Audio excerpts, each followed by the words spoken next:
This conference will now be recorded. So, if you've ever been interested in medieval swordplay, but you don't know the difference between a claymore and a rapier, you've come to the right place.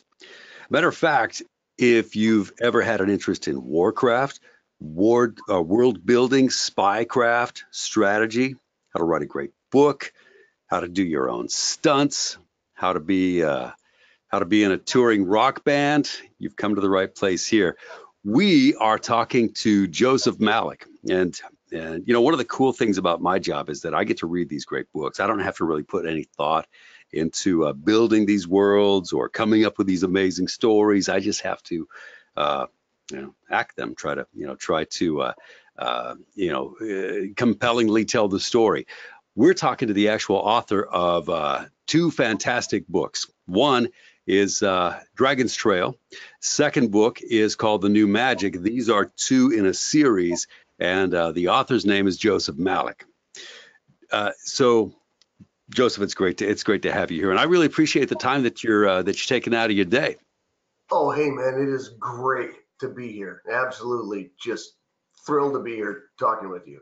Um, Very cool. Well, thank you again. And so I want to tell the people a little bit about you because you really have a pretty fascinating story. It's kind of interesting. So Joseph he writes and he lectures on advanced intelligence theory.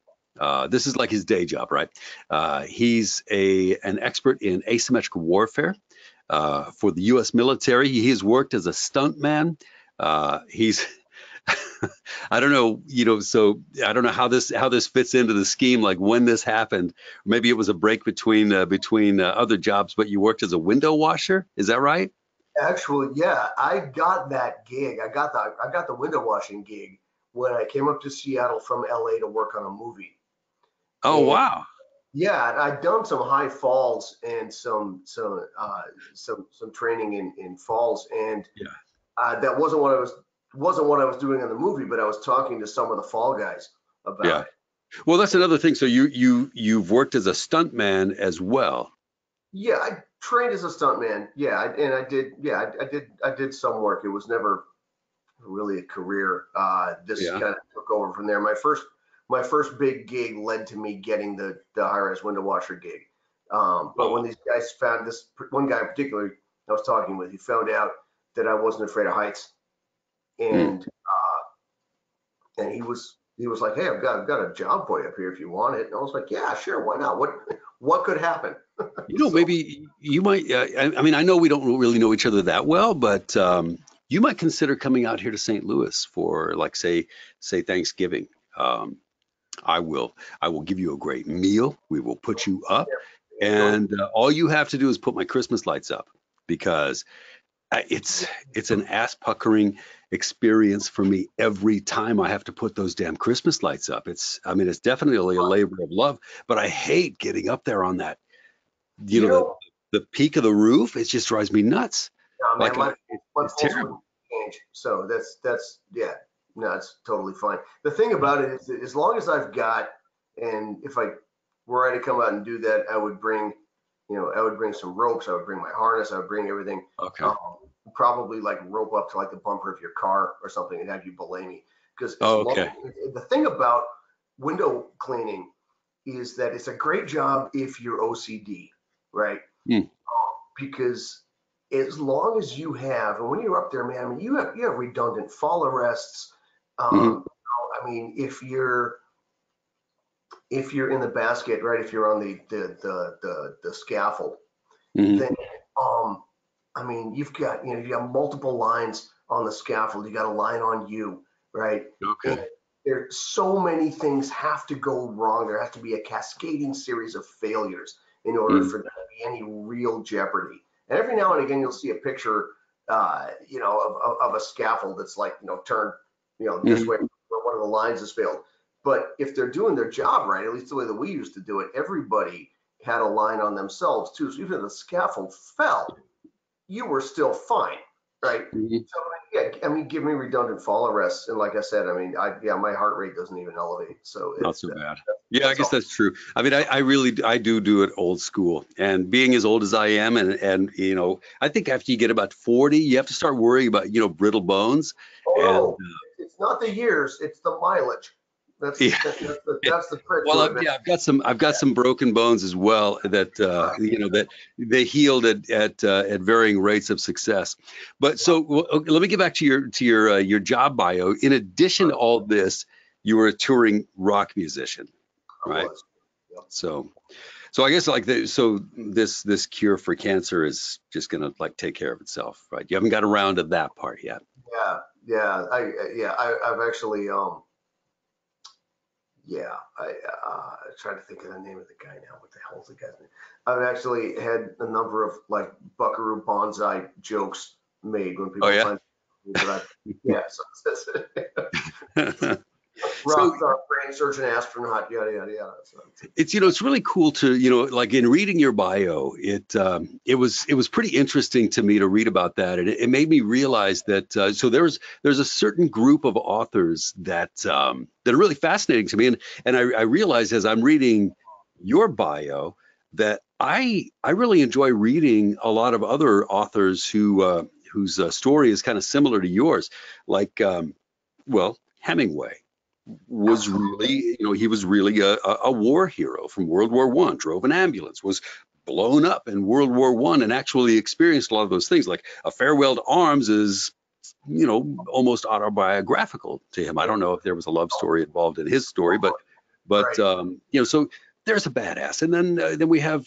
J.D. Salinger, who stormed Normandy and fought in the Battle of the Bulge, and J.R.R. Tolkien fought in World War One, and Edgar Rice Burroughs, another kind of he was a cowboy and worked on the railroads, and really lived a life that you wouldn't expect necessarily for authors, people who live in their heads and make stories to do. And that's similar to your story. But the interesting twist to me was, it seems like all of those authors had these interesting lives that led them to write. Yours seems to be opposite, where you started out writing, and then it seemed like you wanted to have these adventures so that it could inform your writing. Is that close to the truth? Yeah, absolutely, you bet. And the short of it is that I was reading fantasy and started getting really disillusioned with a lot of fantasy, especially like young adult fantasy when I was in high school, which is when I wrote my first novel. Um, and it's funny, it's typewritten. I still have a copy of it over here. Oh, that's cool. Did Yeah, you right. have you wanted to like flesh it out and So bad. Actually, yeah.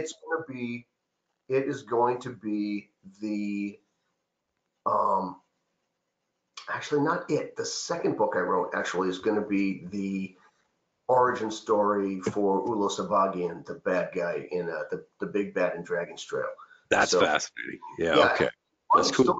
cool. Ulo was originally my hero, and Jared was originally the villain. And Really? Oh, that's yeah, cool. Huh. yeah, we'll, So we'll get to that in a second. But yeah, yeah, we should definitely get into the stories of the books. But go ahead. yeah, the short of it is that I was reading these young adult fantasies, and there was all of this stuff in these fantasy novels that even I knew from being a fairly rough and tumble kind of outdoorsy kid that even I knew was wrong. And Hmm. at about the same time that I was getting disillusioned with this stuff, The Hunt for Red October came out, Mhm. and then Jurassic Park came out a few years later, and Yeah. I wanted to write a techno thriller, like a technical thriller that really where the plot points turned on technical details that like Hmm. no one else would know. And this is what I wanted to do, man. I really want this was the thing, So all through college, I was like, fuck, I want to learn how to do this. Yeah. And so I went out and got my hands dirty. And this was before the internet, you know. Hmm. Um, Hmm.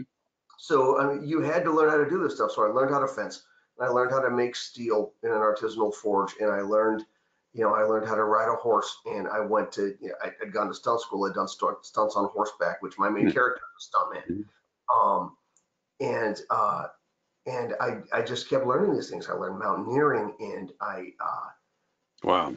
thing after thing after thing. And then later in life, I joined the military and ended up in special operations. And one of the things that it was in this unit, and one of the things that we did, and I can't say much about this, but we assessed foreign special operations units. So part of our job was to go out and attend schools and like train with foreign militaries. Wow, So that's fascinating. really cool training that you don't even normally get in the army, because you go out and train with these Yeah. guys who nobody else gets to train with. And so I learned like blind fighting and improvised weapons, and I mean all this really cool stuff. You know, like studied desert warfare with the French Foreign Legion, and just Wow. did really cool stuff. I had a great time. So and then I worked all that stuff into the book that became Dragon's Trail. And the running joke through the whole thing, and I make this joke with my fans all the time, is that I do all my characters' stunts. Yeah. So, I mean, there's the great tower scene when Jared rescues Adiel, and not to spoil this for anybody, but yeah, I went to somebody who actually does that, and I went and did it myself, and I still have all of the notes in a notepad for what it felt like right So we afterwards. can, okay, so yeah, we can't really talk about exactly how he does that. I was right there when her head flips back Yeah. and hits him in the face. That was my head hitting the other dude in the face. So yeah. Wow. Oh, that's fascinating. What What an incredible story. I mean, you know, so this story just had me. I mean, I was born and raised reading. I read Lord of the Rings. I don't know. I guess I was about 8 or 9 when I read Lord of the Rings, and then I went back and read The Hobbit, and then to the Silmarillion. I mean, I was just so into reading fantasy. I lived in books, and that stuff was it was so cool to me. And reading Dragon's Trail was just a blast for me. I mean, it was just like, all those, these great books that you read where you feel like, I don't know. I mean, it's almost like you can feel the temperature of the air around you, and the smells and the textures and things like that. So and all that really stuff, good writing. Notebooks. I wish I could. I mean, you pick up my laptop and go walk over to the. If I didn't have hooked up to the thing, I've got this whole trunk full. You know what? Hang on a second. Let me see if I can do this. Hold on one second. Okay. All right. We're gonna do a thing. Okay. How this goes. Wait a minute. Are we still there? Oh yeah. So far so good. Hang on a second. I'm going around. I'm in my little fortress of solitude here, but I've got this whole trunk. If you can see this, wait. Is that it? There we go. That's completely full. Oh, okay. If you can see this. I'm probably screwing this all up. Hang on a minute. But I so need I've got my old first manuscript here. Oh, holy cow, that's so cool. Is that a floppy? What is that? Yeah. I've got a picture that a friend of mine drew of an old picture of Ulo here. Wow, that's a drawing. That's very cool. Yeah, right. That a buddy of mine drew. But I've got all these books here, right? Like, wait a minute. I've got these, and all that stuff, the smells, the sights, the sounds, everything I did is in all of these books in this giant trunk right here. Wow. Yeah. So, but that's where that all came from, was from doing it yourself. And it's like, you can't. Hang on a second. Yeah, I gotta buy myself a trunk. I tell you, man. God, that's cool. I got so much shit in here. I got swords. No, it's a cool office. Yeah, you've got all the cool stuff. I have sound conditioning stuff on cigars, mine, and a guitar I can't play. Yeah. Okay. Anyway. Oh, wow, that's cool. An old typewriter. Oh yeah. It belonged to my wife's grandfather. Wow. So, but it's funny you say that, because like all those smells and everything, I tried to write down everything, because again, this was back. A lot of this happened back before the internet. So I tried to write down every single thing that I possibly could, and I wrote my journal entries as stories. And I have this idea. Oh, that's fascinating. That's pretty cool. I'm Yeah, so hoping like it you works know, so out. these are like, these are stories that that kind of were anthologies of your experiences, your daily experiences. When this series is over someday, Hmm. what I want to do is I want to write. I actually have a working title for it already, but I want to write a book that's a series of vignettes about what it took to write this series and Oh, cool. series of Got to be fascinating for people who want to write. oh yeah, just Yeah. experiential short stories about Hmm. base jumping and being in special operations and yeah yeah getting spit on by a camel for the first time and just all these great. Yeah. So anyway, um, yeah. So there. Where were we? Um, I think, yeah. So let's talk about the story of Jared Torialde. And by the way, side note, real quick on when you mentioned Adiel, Yeah. it reminded me that so the way that that Joseph and I came together was that I narrate books for a lot of books for Tantor, which is a Yeah. huge publisher, and they came to me and they said, "Hey, would you like to audition for this for this one book?" And I saw it and I said, "Oh yeah, definitely." So I auditioned for the book. I got the job, so that was really cool. And so I read the book, but somewhere between me getting the job and me getting the book, or me starting on the book, there was supposed to be some lists of pronunciations on on these on these characters' names and places places in the book. And so I went through the whole book. I think that the first one was about 13 hours and the second one was about 12 hours or so. And so we get through the whole book and then they come back with the notes and they say, oh, you mispronounced this name, or you misread this sentence or whatever. But when I came back, there was the first note was, oh yeah, you mispronounced the lead character's name, Yeah. Jared Yeah. Yeah. Torialde, right?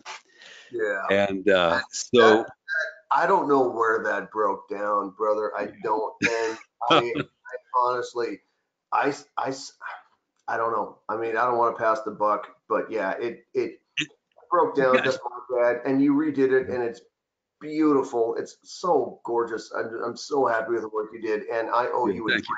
When we finally get together, I will get you drunk. I swear to All God, right, all right, I'll take it. That's cool. it's But unbelievable. it was well. So at the end of the day, though, it really was cool to to read through the book, and then the parts that I redid, it was nice to go back and have a second chance at reading some of these lines and knowing how the story went. It was Yeah, pretty cool. I mean, it was nice and it helped prep me for the second book. Yeah, let me put the screenshot of the second book up there. It's pretty cool as well. If I guess I can't do that. I don't know. So the second book is called The New Magic. There it is. there you go. Nailed it. And Yeah. yeah, both really good. So tell me this. Let's set up the scene for this for these two books. Oh, Tell me the story about how they sure. came about. So, wait a minute. Do you want the story of the books, or do you want how I actually came up with Let's talk about the books, the it? actual story. All Yeah. right. So the premise of the series is that there's a down and out stuntman, Jared Torialde, and he was an Olympic fencer, well, actually, he was a saber fencer who was on his way to the Olympics, and then Hmm. he kills a fellow fencer in a Hmm. drunken duel, Hmm. and he gets banned from competition. Yeah. So he starts working in Hollywood, teaching swordsmanship to actors and doing stunts and working as a stunt coordinator. Hmm. And he ends up this kind of alcoholic, womanizing uh, uh, type of dude, and he takes a job that he doesn't entirely understand, but he takes what turns out to be the gig of a lifetime as a Hmm. hero for hire in this fantasy world. Yeah. And when he first gets there, he thinks he's on like a reality TV show. Mm-hmm. He's walking around looking for pinhole cameras and calling for his agent, Yeah. and pulling things out of shelves and looking for cameras and whatever. Mm-hmm. And then when he gets there, he finally finds out that it's real. And as things progress, he finds that the big bad that he's been sent to fight is also from Earth, and he was brought there as an advisor to Mm-hmm. to explain to the people who are building who are basically they're buttressing their country against an attack from this guy. They don't have any idea how he operates, so they bring Jared and a friend of his, Mm-hmm. who's a medieval expert, over to advise their war council and help them build up a defense against this guy. So, Yeah. but when he gets there, he finds out the guy he's sent to fight is also from Earth, and he's been there for like 12 years and built his own kingdom and is just completely just done phenomenally. Yeah. So, and then they end up, well, I don't want to get there at that point. Yeah. So It's a great story. And Jared is just this real badass. And it's really cool getting to know you as as I'm reading Jared, because he's he's a really tough guy. He's really cool. And great fighter. He's well-rounded. He's practiced in hand-to-hand fighting and sword fighting and the stunts. And so he really is kind of a just one of those guys who knows a little bit about all kinds of fighting and warfare. Roy, I mean, I worked in Army Special Operations, and I know these guys. I know guys who you wouldn't think to look at. I mean, some guy who's like 5'6", 5'7", and 150 pounds. You wouldn't think anything about it, except that he's got like a 2nd-degree black belt in judo, and 3-4 tours in like special forces, and you wouldn't think to talk to him. You talk to the guy; he's the nicest guy. He's just this little dude, and he was completely kick your ass like that. And they call it switching on, right? And when you throw the switch, and suddenly they're all business. And there's a scene in Dragon's Trail toward the end, the scene in the storeroom, where finally at the very end of it, Jared's switch gets flipped. And that was like the greatest fight scene ever. That was so freaking cool. Yeah. On to right, but his switch gets flipped. They're like they've got his friend, and I got your letters right here. Yeah, that was really cool. That line, man, was just awesome. Oh my God, I'm so happy with it. I just it was really a neat. And one of the other things I liked about Jared Torialde is that this guy doesn't. He's so we go back into this other world, and so Jared comes from modern day America.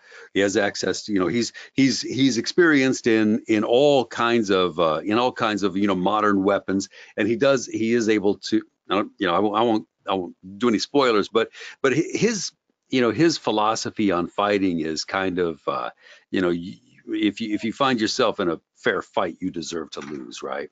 Absolutely. And, Yeah, quote from him that actually quote him in the book. It's exactly right. Yeah, you find yourself in a fair fight, you deserve to lose. And that's shoot, I thought I made that up. Okay, well, Garrett said it. But it's actually a thing that we used to say in SOCOM all the time. It's like anybody who finds yourself in a fair fight deserves to lose. And and you do what works. And we have this great idea in our world about knights being these chivalrous, fighters who are always looking to be, gracious and merciful and yada yada yada. And Marcus of Queensberry rules. Absolutely, you bet. And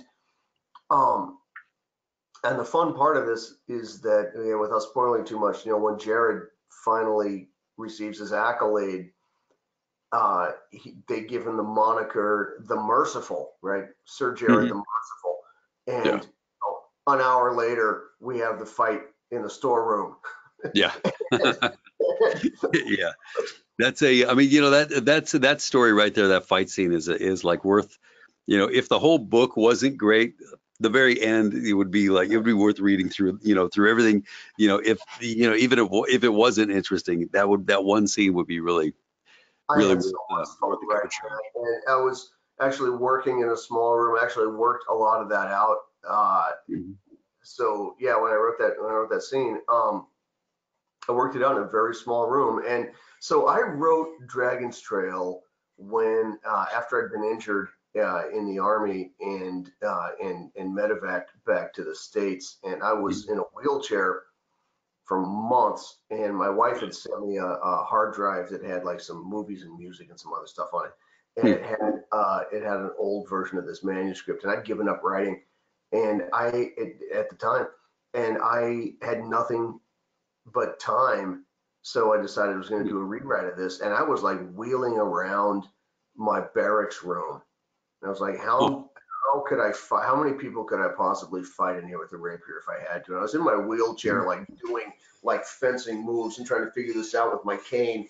Yeah. Trying to figure out, okay, well, this is there and that's there, and then if this is Hmm. here and there's a well over here and there's, uh, you know, shelves over here. How can we do this? And I paced the Hmm. entire thing off paced that whole fight scene off from a wheelchair.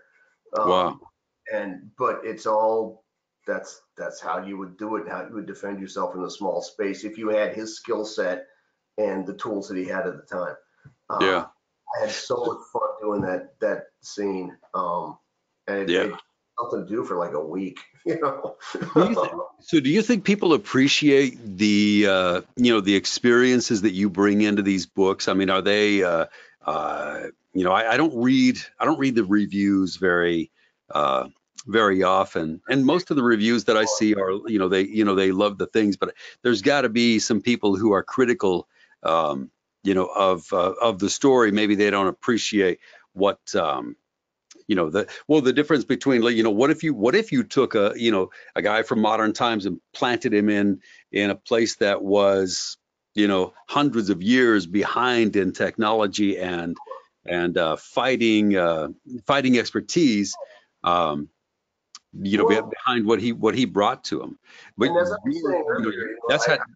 I wrote the books as techno thrillers, right? So in like Jurassic Park, right, you've got the technology that is actually the big evil, right? Yeah. Mhm. Right, and in the Andromeda Strain by Michael Crichton, again Mhm. you got this alien virus, right? And in the Hunt for Red October, you've got the silent propulsion system for the submarine, right? Mhm. And the plot turns on these points. And so what made Dragon's Trail into Dragon's Trail was really drilling down on the technical differences between their world and ours. Mhm. And the new magic in the second book, we really see this start to come to fruition because one of the big things about a techno thriller Mhm. is that there's a looming technological disaster and it's solved through human agency, Mhm. right? It's solved by something that makes us human, and Yeah. our own humanity is the thing that saves us. And we start to see this in the new magic. You see that everybody that Jared pissed off in the first book has actually been plotting against him the entire time. And he's been so busy, you know, drinking and banging his new girlfriend and having Mhm. fun that he didn't even see any of this stuff coming. And he wakes up one morning to find, his castle surrounded and he Mhm. finds the revolution that he thought he'd averted actually standing up.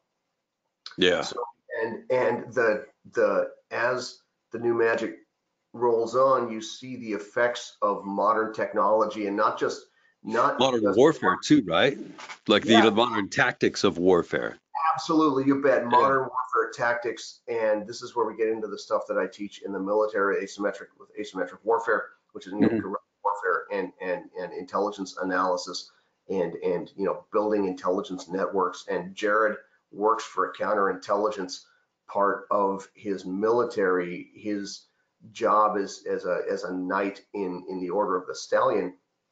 The Order Mhm. of the Stallion is an intelligence gathering organization or a human intelligence organization that they travel to different castles under the guise of instructing the local knights in order to put an ear to the ground and see if there's anything going on that the king should know about.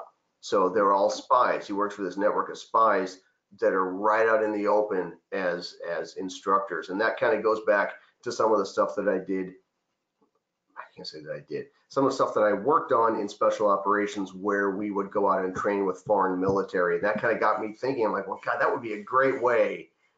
Yeah, I didn't even think about that. Yeah.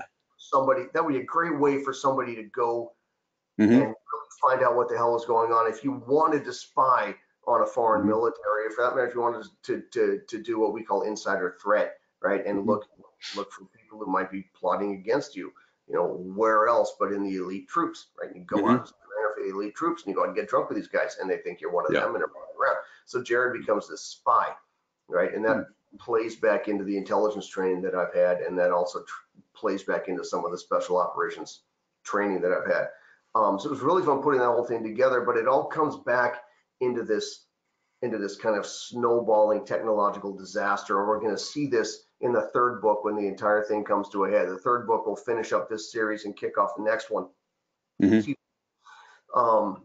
yeah, it all comes down to that snowballing effect. And again, looking back on the commonalities between their world and ours, the things that actually make us human and define us as human beings, those are the things that are going to save them, and they're going to make everything work out.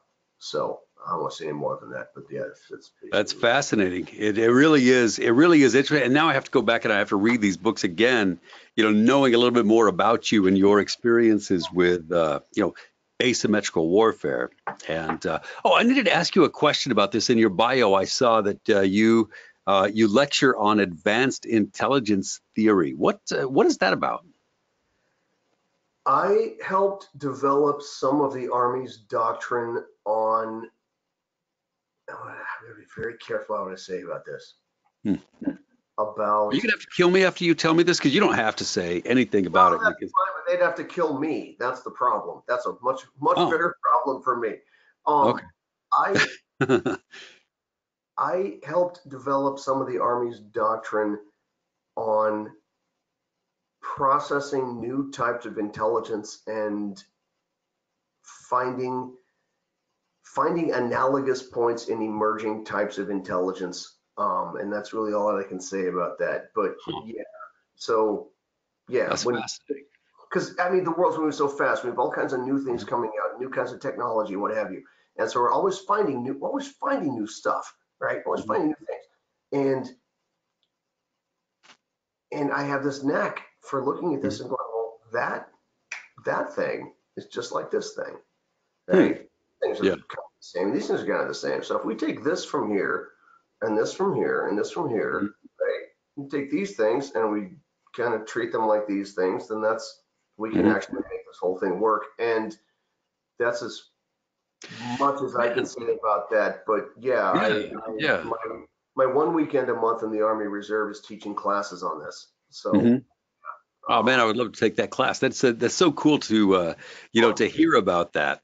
It's funny when you look at talents of different people.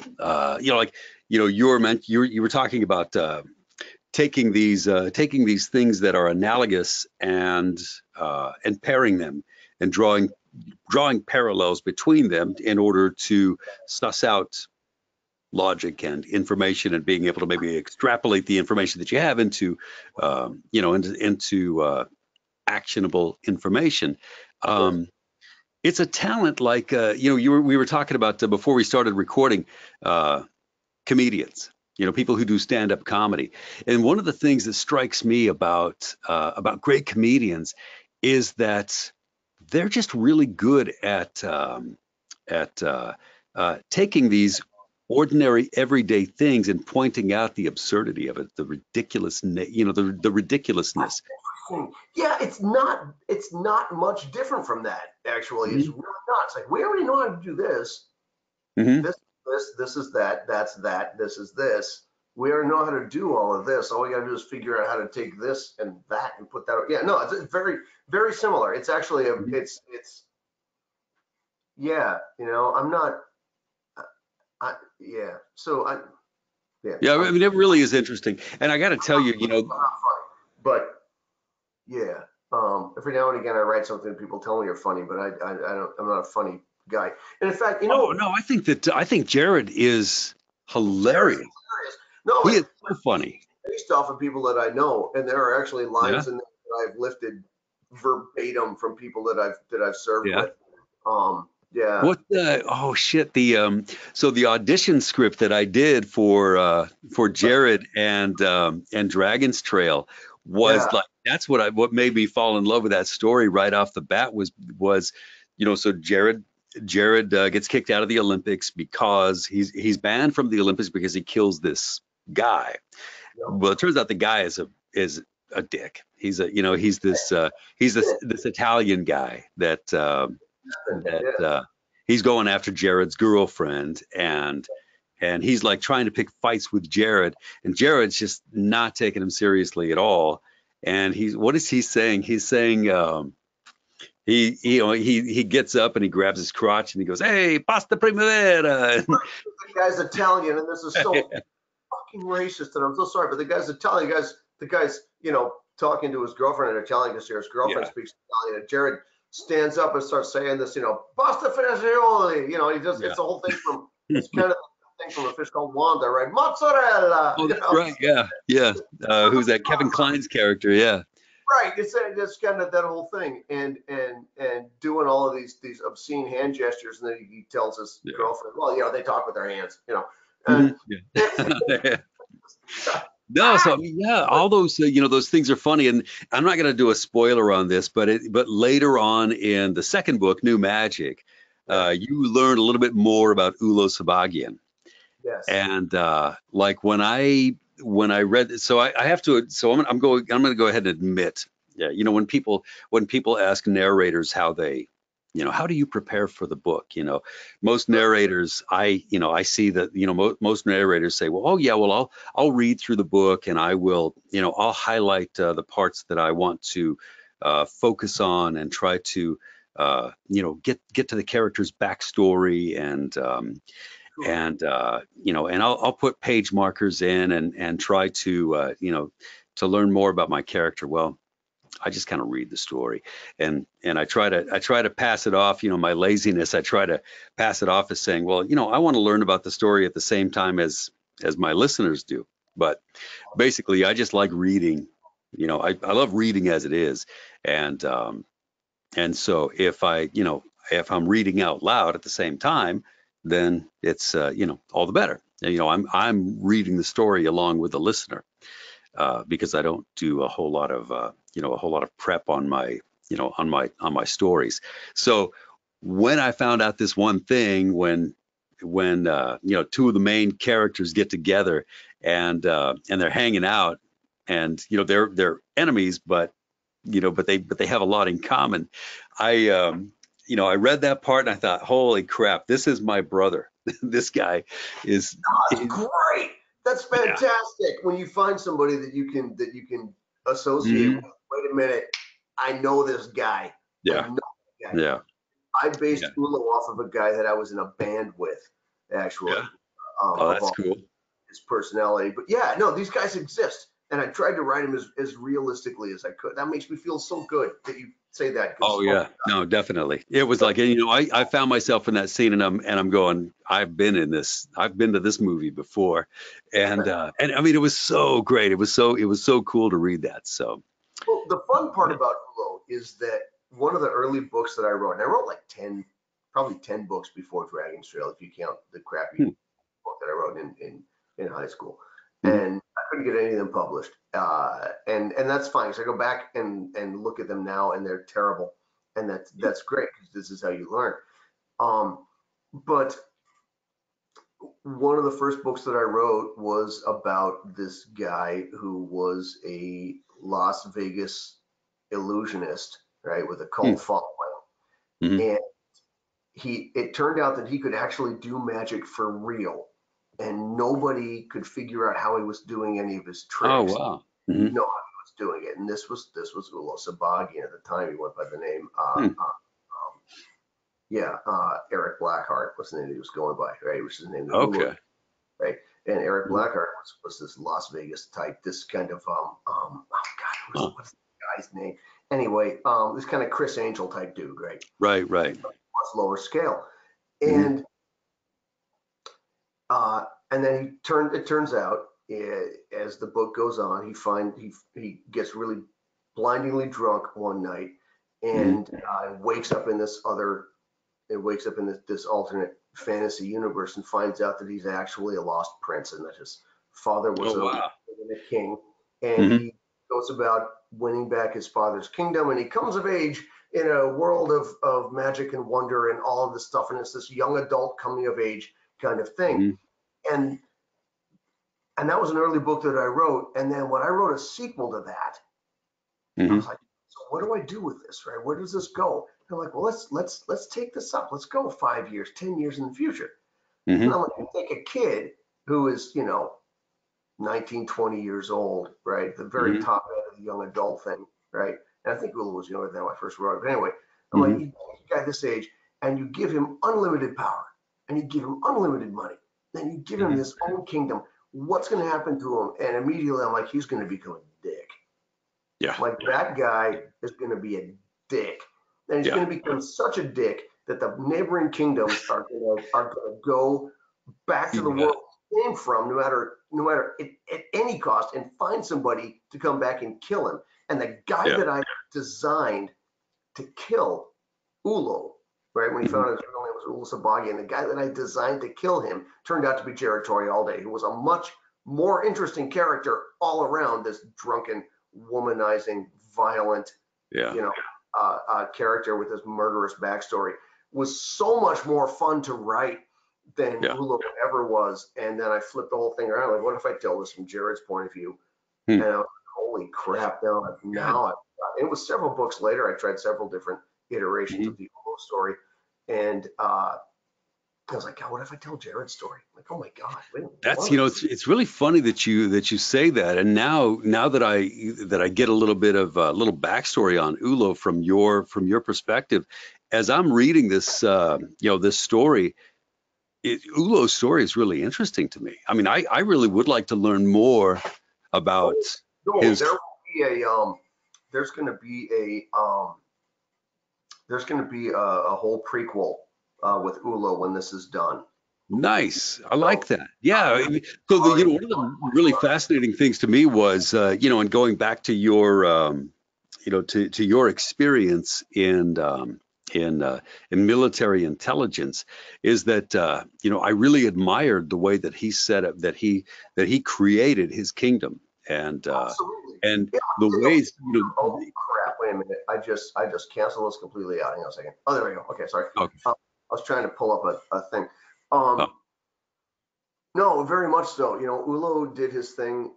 Ulo made his kingdom mhm, through roads, of all things. mhm, And um, and when I was doing research for the books, I went to the Loire Valley in France and kicked around like castles and ruins and paced them off and just had a wonderful time doing it. But you've got all of these old Roman roads that run all the way through Europe, right? And the mhm. roads Yeah. are that held the Roman Empire together. Yeah. And if Ulo had even a cursory education in history, he would know that roads mean trade, trade means money, money means power. Mhm. So, and his country, Ulorak, I mean, the way that the place that it sits between two major trading powers, but nobody could find there. And we talk about this in the New Magic and a little bit in Dragon's Trail, I think. So, not really a spoiler here, but you couldn't. It was really hard to traverse his country. It's the shortcut, right, between these Right. two trading powers, but there was no way to get through it safely.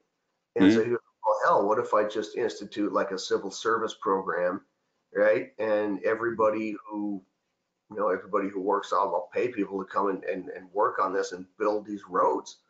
And he goes Mhm. and builds roads so that people don't get lost. You follow the roads, you get from one country to the other country. You follow the roads, you can't get lost. right? And once that happens, people start moving trade through his kingdom. When they start moving trade, he starts taxing them, and then taxes bring, taxes bring power, right? And money brings power. Money brings armies, right? And the people he originally put together to police the roads eventually become the officers for his army, right? And he and around and around and around, he builds this immense kingdom because he was able to build roads of all things. That's something these people had never thought of. They never thought of roads, right? Because who the hell thinks of roads? And there's a whole thing in the new Magic about maps, and Ulo has huge maps that he has carved that are all over his war room, and these intricately carved maps of his kingdom. They're wall size maps, and nobody else has maps like this because they just don't. I mean, I have medieval maps up on the wall over here.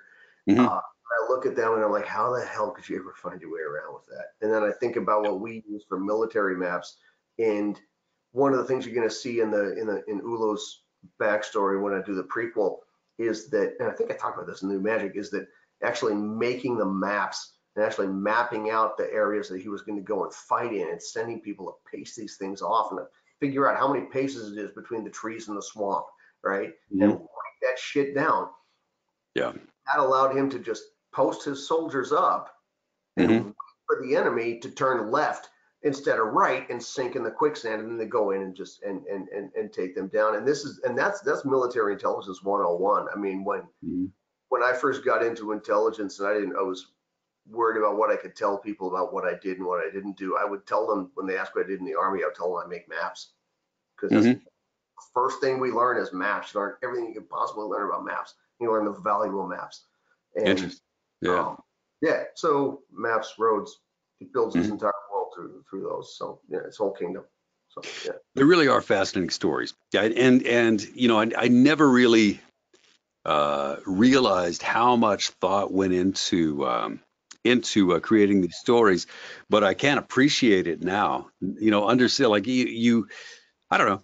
I mean, there's probably so much, coming from a perspective of somebody who doesn't write for a living. I don't know. It's like the guy says, I don't know art, but I know what I like. There's something about some books that give you this real feeling of being there and feeling the place that you're in. And both these books, The Dragon's Trail and The New Magic, they do that for me. And maybe that's a part of it. And I just think, just great writing. The way, the descriptive way that you write where they are, how they feel, where, while they are. I mean, what it's like to be in a castle that, I don't know, you wrote a scene where he wakes up in a room that doesn't have a fire, and the castle is cold. I mean, the bricks are cold, and it does give you an idea of how it probably feels to live in a castle like that. When you're not near the fire, you're bone chilled, and that's probably the way they live. The castle, when the fire's not going, the fire actually warms the stones of the wall, because back and yeah, it actually warms. I mean, it actually radiates off of the stones. And when the fire's out, man, it is brutal. So my wife and I, we live in this old barn that we converted, and until we spent years like chasing drafts around in this place, trying to figure out where the hell these things were coming from, because it was a barn, for God's sake.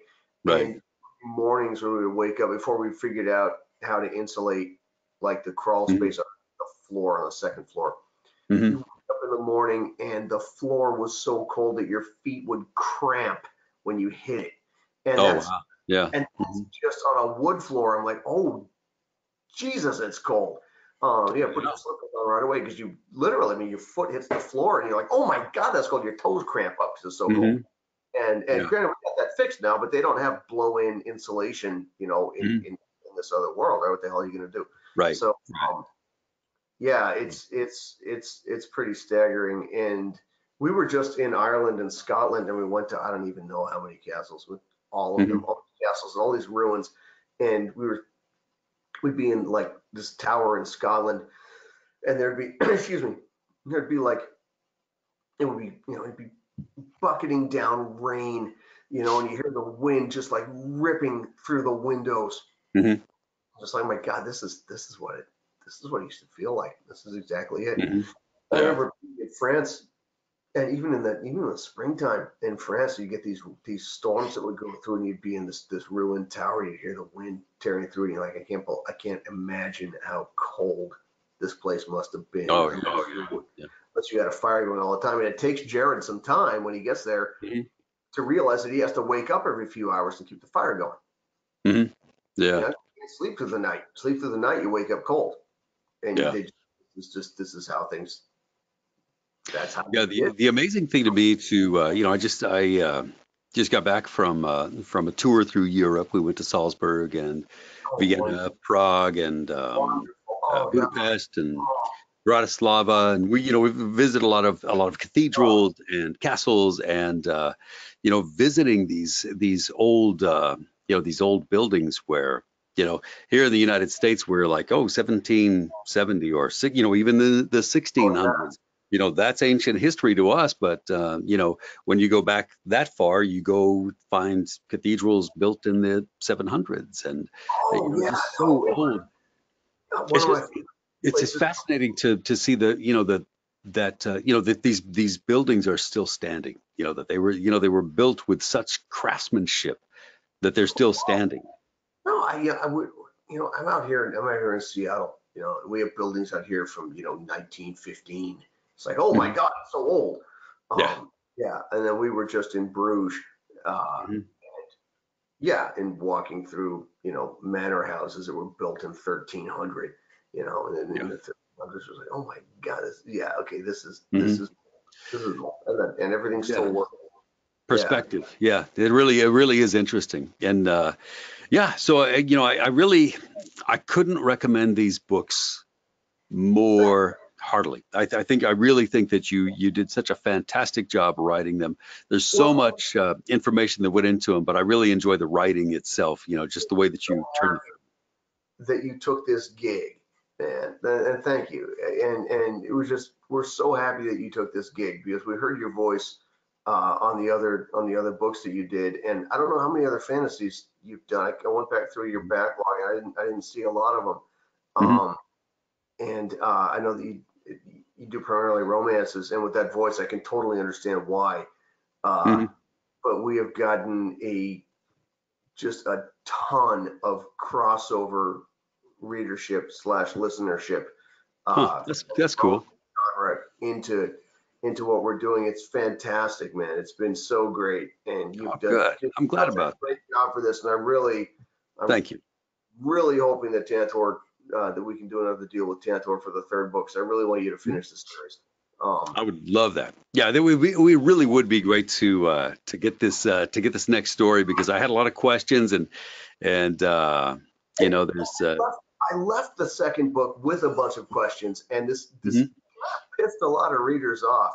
But that's for starters. I mean, the second book in a series, the second part of the arc is always where things are go down for everybody, right? And then the third book's where you start to pull it back out.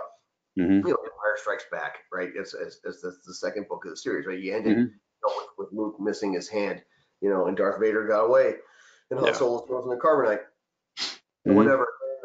At the end of the second book, the entire second book takes place in, I think, if I did it right, I think it took 19 days. So it all happened so fast that Jared still is trying to figure out what happened. Right? He's still putting all the pieces together. The entire damn thing just like happened over a few weeks. And so right. And the head of their intelligence organization doesn't know what's going on. Right. The head of the order has no idea what's going on. The king doesn't know what's going on. Nobody knows what's happening.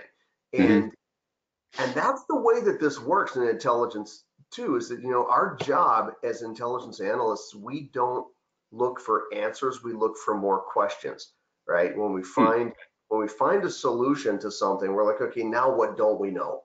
All right, well, shit, we don't know this. I need to know this and this and this and this. right? Mhm. Find these answers, right? Because these are the questions I have now. And they come back with those answers. I go, great, now I've got all of these questions. Well, great, now I've got all of these questions once I find those.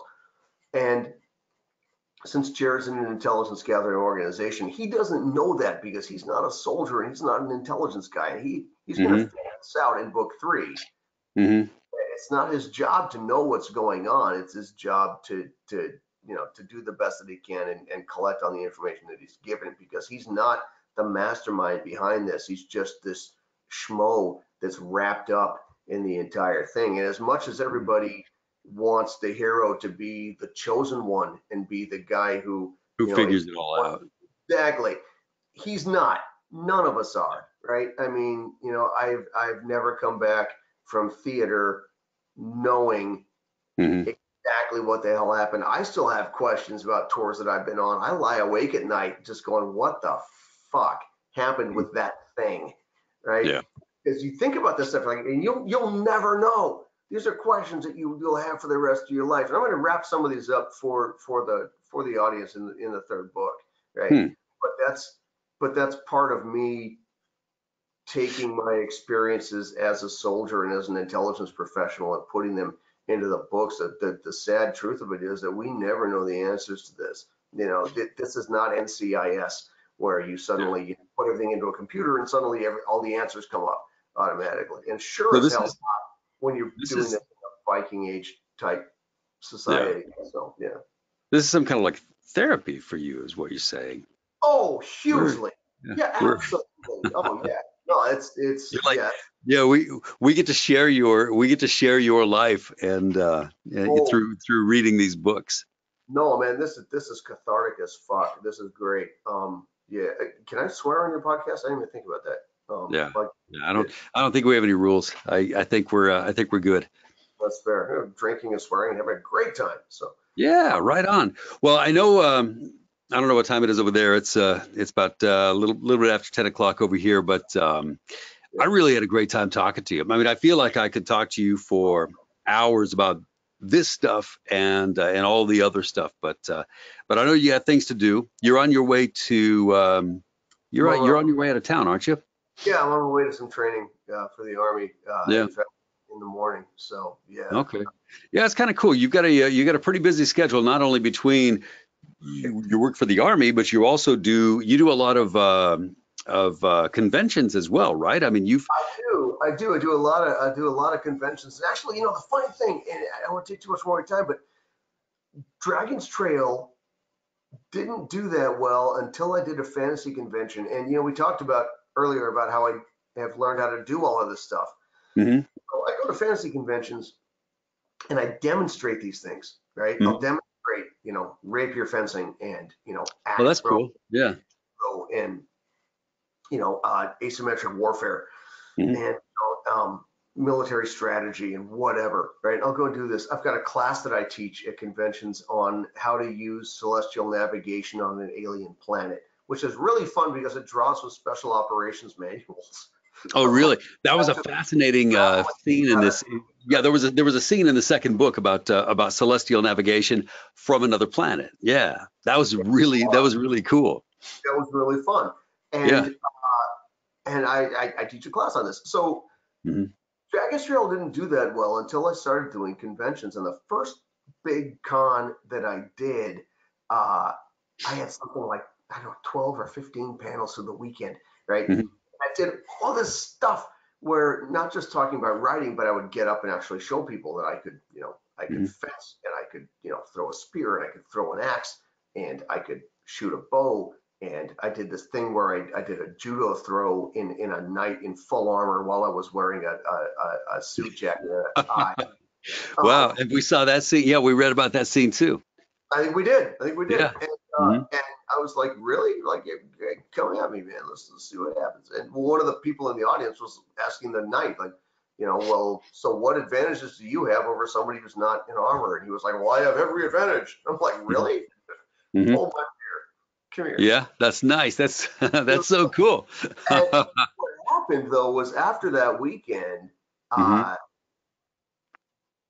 a whole bunch of readers realized that there was an author who could actually Mhm. walk the walk.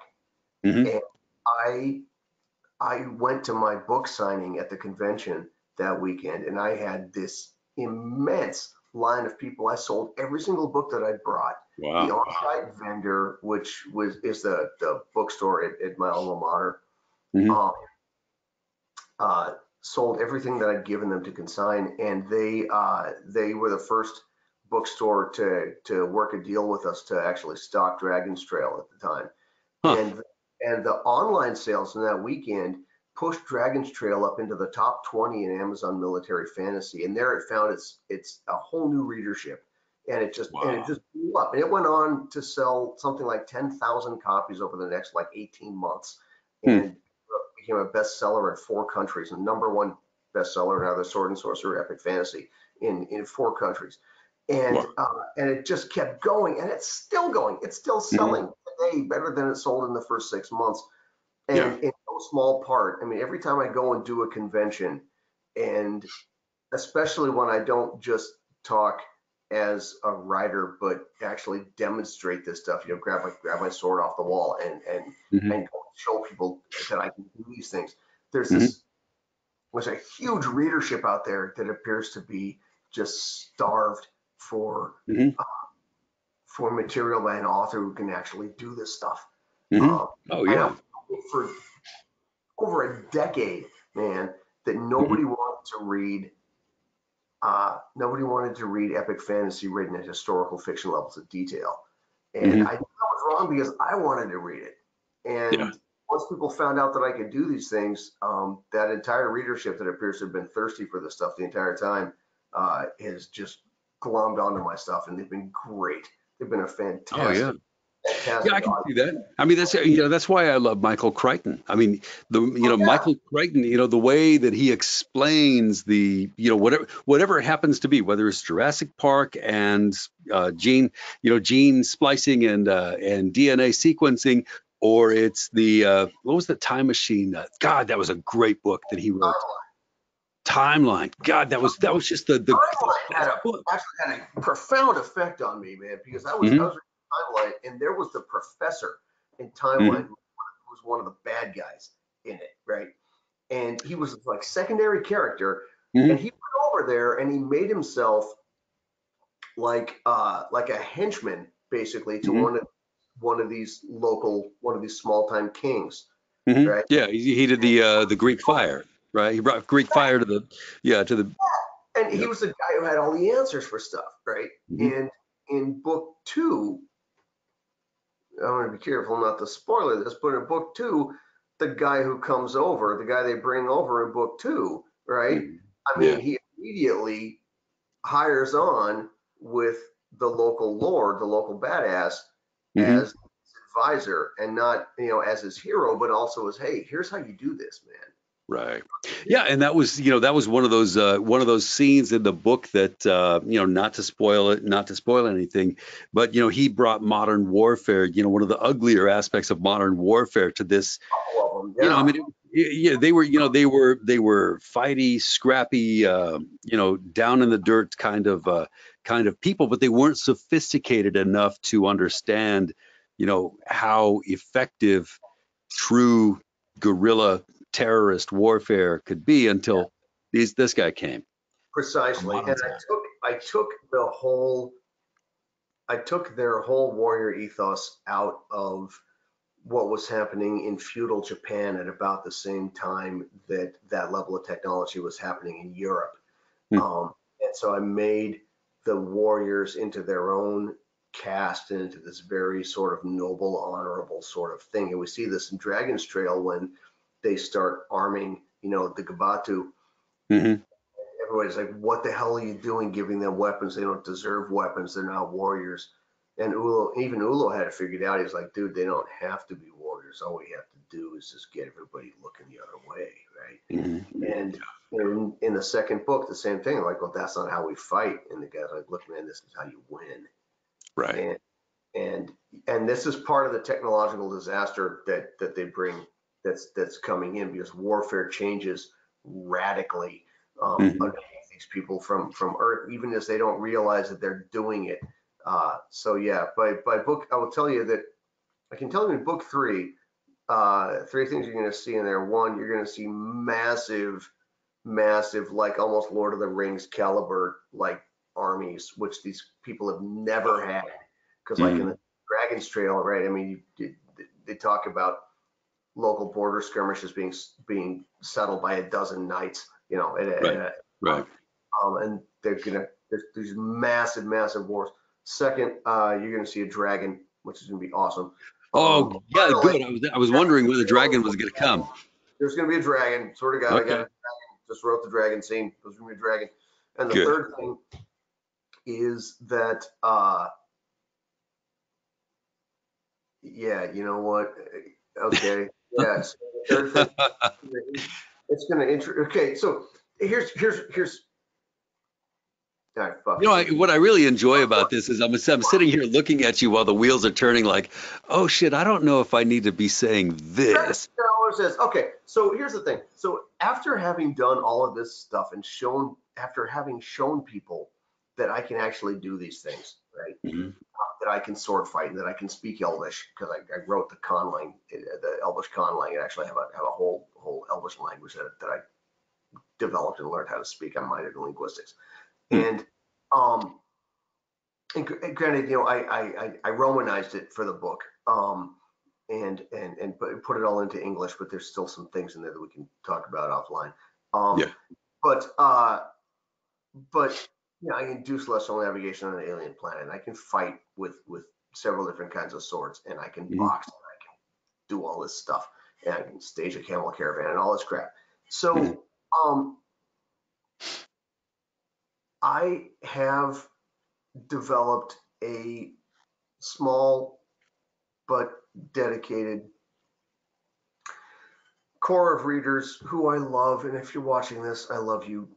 You guys are amazing, and you girls as well, who appear to have glommed on to some sort of conspiracy theory that my time in special operations had something to do with some kind of Black Ops Stargate program. I get emails that you wouldn't believe, from people who really, really want to believe that this is a thing, that I'm somehow telling the truth through books about Mhm. stuff that I've actually seen. So, and as much fun as this is, you know, I have the occasional awkward conversation with somebody at a convention. Um, and yeah, I guess it's just some email that I get. And that's all great. That means that I'm doing my job as a writer by, you know, taking suspension of disbelief and pushing it into the realm of plausible deniability. That Mhm. said, um, in book 3, we introduce I'm going to hell. In book 3, we introduce a shadowy government agency and a special operations team that is guarding a portal to the world that these guys find themselves in. Mhm. And I'm building an entire new series, different series. It happens in a disparate area of the world. You know, Um, that's what we would expect, right? You'd be hiding this in plain sight. You know, it's oh like, no, yeah, no, let's all laugh at the conspiracy theorists. Yeah. I'm going to hell. I know, truly sure I am. Um, but yeah, so those are 3 things that you're going to see, though. You're going to, yeah. So Okay, so let's so just you know, hypothetically speaking, things go from sugar to shit here on planet Earth. What kind of criteria are you looking for in somebody that say you would take through the portal with you if that oh, happened? you know, ability to keep your head under stress above all else. Yeah. These Okay. are the things I look for when I'm hiring for people on my team, uh, here in the real world. We put them through very, very stressful interviews and want to see how you, not necessarily if you can keep your head, but I want to see how you think when the world's falling in around you and things aren't going well. Mhm. That's the single biggest thing to me, and that's something that I learned as a soldier in U.S. SOCOM. Mhm. Is that the most important thing you can do is to keep your head when everybody else around you is losing theirs. If you can keep yours, as they say, that's Mhm. the biggest thing. So, and if you can do that, I can teach you anything. Hmm. I can teach you how to swing a sword. I can teach you to box. I can teach you to track. I can teach you to hunt. I can Mhm. teach you anything if when shit's going sideways, you can stay sane. Mhm. That's the biggest thing. So yeah, that's my big criteria. Yeah. If, if I had a magic portal outside my window, which This I'm not, magic I portal. won't confirm nor deny, but yeah, if I did, that's what I'd be looking for. And I've had readers send me pictures of themselves with their armor and their swords, wanting to go with me. Um, Ready to report for duty if needed, Hell right? yeah, absolutely, Yeah. you bet. But Okay. that's not enough. Owning the stuff is not enough. I need to know what you're like under fire. That's Hmm. that. I need to know Yeah. not I don't know. under fire, but just when things are collapsing. Yeah, So I kind of wonder what what role could I fill in let's say that you took me through that portal and things things were going on. I wonder what it is like. What would make me useful in a situation like that? I will I've tell been in a. Well, go ahead. I got an answer for you actually. I could be Really, your bard. you right? No, here's the Right. thing. So all right, okay. So my stepfather who raised me was Blackfeet Indian, Hmm. and my mother had a master's degree in Algonquian languages, and was half Blackfeet. Hmm. Um, so uh, when I did my vision quest, uh, the the vision that I saw was of a badger, and it was Hmm. kind of weird. It was a 6 foot tall, like man-sized badger walking upright in like a tuxedo and a top hat, right? Because Okay. No, you it's your get what you vision. get, man. You Hmm. get what you get. Yeah. And what I found out when I came back down off the mountain was that in a lot of Native American uh, mythology, Badger was the keeper of stories, and Hmm. these were people who didn't have a lot of them didn't have a written language. Hmm. So the stories of the tribe were passed down by the tribal storytellers.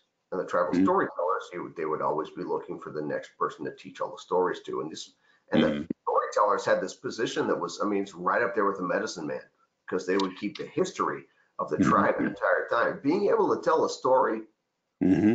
crap. I mean, being able to tell an entertaining story, I have no doubt, especially in a world like theirs where very few people can actually read and write. Hmm. Yeah, Um, yes, that's true. yeah, it would be tremendously valuable being able Hmm. to tell a story. And all of the stories that you have, especially like the romance stories that you have, you would Hmm. make a mint. All you'd Yeah. have to do is learn the local language, and we can work on that. That's easy. Yeah. So, Okay. Yeah. Well, I'm working on Hungarian right now. It's a very complicated language. That's my first hurdle. Well, I'll tell you what, Joseph, this has been a fantastic. Well, shoot, I guess we've been on the air for about an hour now, so oh it's my God, wow. yeah, So, it's really been a great time. I mean, I feel like I could talk to you for another hour and an hour or so. we, And maybe maybe we can get together and talk another time about about something else, or when your next book comes out.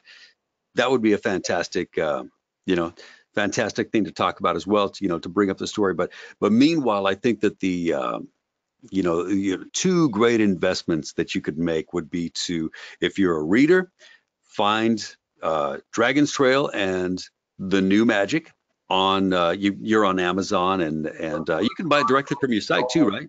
every place. Yeah, you buy directly through the site, and it's available in paperback, hardcover, ebook, as well as audiobook, of course. Yeah, So yeah, yeah. and every major retailer pretty much worldwide at this point. And Mhm. if you have a local independent bookstore, we're on IndieBound, so Mhm. you can order it directly, and they'll have it for you in just a couple of days. So yeah. Okay. Yeah, that sounds good. I think that yeah, these are great investments. If you love a great story, if you're a fan, if you're a fan of Michael Crichton, if you're a fan of well, I think Tolkien is one of my favorites, and with a little bit of Frank Herbert thrown in. I think that and Edgar Rice Burroughs, right? Man, that feels good. Yeah, no, I mean, I think that these books, in my humble opinion, they're right up there. I mean, I really enjoyed reading them as much as I did narrating them. So, and I'm so glad we had a chance to meet you and work with you. I'm yeah, me too. just blown away at the job you did, man. Just Oh, awesome. thank you. I appreciate that. It's a great time. I mean, I love my job. It's so cool to just be able to read a story out loud, and especially when the story is interesting and fun. So, and I think that your books really fit both. Before I let you go, if you want to get to know Joseph Malik better, visit the website josephmalik.com. Is that correct? That's correct. Yep. Yeah, That's definitely. by me. Hit him So up, yeah. learn Yeah. more, follow your adventures. Absolutely. I was just saying we have links to every retailer on the site. So Good. All right. Well, Joseph, thank you very much for your time. We will talk to you when the third book comes out. And yeah, until then, I really appreciate the time talking to you. it's a pleasure talking to you, Troy. Thanks, man. All right. Bye. All right.